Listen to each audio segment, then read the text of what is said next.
মৰমৰ ছাত্ৰ ছাত্ৰীসকল ইতিমধ্যে তোমালোকৰ বাবে আন এটা স্কলাৰশ্বিপ মুকলি হৈছে।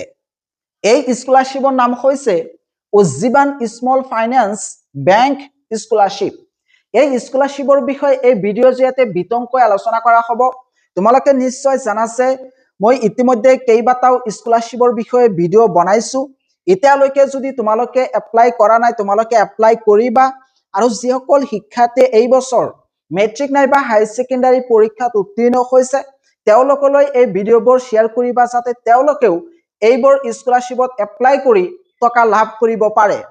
আজিৰ যেটো স্কলাৰশ্বিপ এইটো হৈছে উজ্জীৱান স্মল ফাইনেন্স বেংক স্কলাৰশ্বিপৰ বিষয়ে আলোচনা কৰা হ'ব। ইয়াৰ ডেডলাইন হৈছে 30 জুন 2026।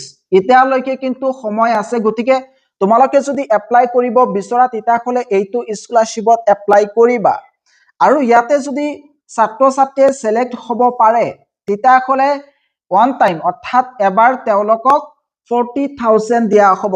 এতিয়া আলোচনা কৰিম যে এইটো স্কলাৰশ্বিপৰ এলিজিবিলিটি ক্ৰাইটেৰিয়া কি, অৰ্থাৎ কোন সকল ছাত্ৰ ছাত্ৰীয়ে ইয়াতে এপ্লাই কৰিব পাৰিব। ইয়াতে ক্লাছ 10ত পঢ়ি থকা শিক্ষাৰ্থী এপ্লাই কৰিব পাৰিব, ক্লাছ 12ত পঢ়ি থকা ছাত্ৰ ছাত্ৰীয়ে এপ্লাই কৰিব পাৰিব। লগতে যিসকল শিক্ষাৰ্থীয়ে হাই সেকেন্ডাৰী উত্তীৰ্ণ হোৱাৰ পিছত আন্ডাৰ গ্ৰাজুৱেট নাইবা পোষ্ট গ্ৰাজুৱেশ্যন কৰি আছে তেওঁলোকেও কিন্তু এপ্লাই কৰিব পাৰিব। কিন্তু ইয়াতে এটা কন্ডিশন হৈছে, ইয়াতে কোৱা হৈছে যে ট্ৰান্সজেন্ডাৰ অৰ্থাৎ ট্ৰান্সজেন্ডাৰ শিক্ষাৰ্থীয়েহে এইটো স্কলাৰশ্বিপত এপ্লাই কৰিব পাৰে। আৰু ইয়াতে পাৰ্চেন্টেজ মাত্ৰ 35% হলে ইয়াতে এপ্লাই কৰিব পাৰিব। আৰু এই 35% ক্লাছ 10 নাইবা 12ত হ'ব লাগিব, তেতিয়াহে তেওঁলোকে এপ্লাই কৰিব পাৰে। আৰু এইটো হৈছে মিনিমাম ক্ৰাইটেৰিয়া। আৰু ফেমিলি ইনকাম অৰ্থাৎ তেওঁলোকৰ পৰিয়ালৰ বাৰ্ষিক আয় 10 লাখ নাইবা তাৰ তলত হ'ব লাগিব। ইয়াক হৈছে এলিজিবিলিটি ক্ৰাইটেৰিয়া। এতিয়া আলোচনা কৰিম যে এইটো স্কলাৰশ্বিপৰ কাৰণে কি কি ডকুমেন্টছৰ প্ৰয়োজন হ'ব। প্ৰথমতে কোৱা হৈছে পাছপোৰ্ট সাইজ ফটোকপি লাগিব, ক্লাছ 10 আৰু 12ৰ মাৰ্কশ্বিটৰ প্ৰয়োজন হ'ব। তাৰ পিছত এড্ৰেছ প্ৰুফ হিচাপে ইয়াতে আধাৰ কাৰ্ড, পান কাৰ্ড এইবোৰ দিব পাৰে। 4 number copy of any academic related expenses receipt. ইয়াতে শিক্ষাৰ্থীয়ে এডমিশন লোৱাৰ সময়ত যেটো ৰিচিপ্ট দিছে সেই ৰিচিপ্টটো সাবমিট কৰিব পাৰে, নাইবা কলেজৰ যি ফিজ আছে সেই ফিজ ষ্ট্ৰাকচাৰটো ইয়াতে দিব পাৰে। অৰ্থাৎ যিকোনো এক্সপেন্সেছ ৰিচিপ্ট এটা দিলেই হৈ যাব।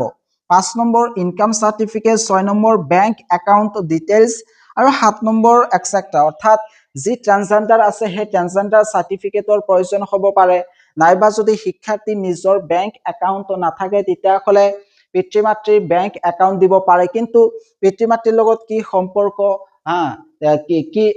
তাৰে এটা যিকোনো সাৰ্টিফিকেটৰ প্ৰয়োজন হ'ব। আৰু লাষ্টত সেল্ফ ডিক্লাৰেশ্যন ফৰ্মৰ প্ৰয়োজন হ'ব। আৰু এইখিনি হলেই কিন্তু শিক্ষাৰ্থী এইটো স্কলাৰশ্বিপত এপ্লাই কৰিব পাৰে।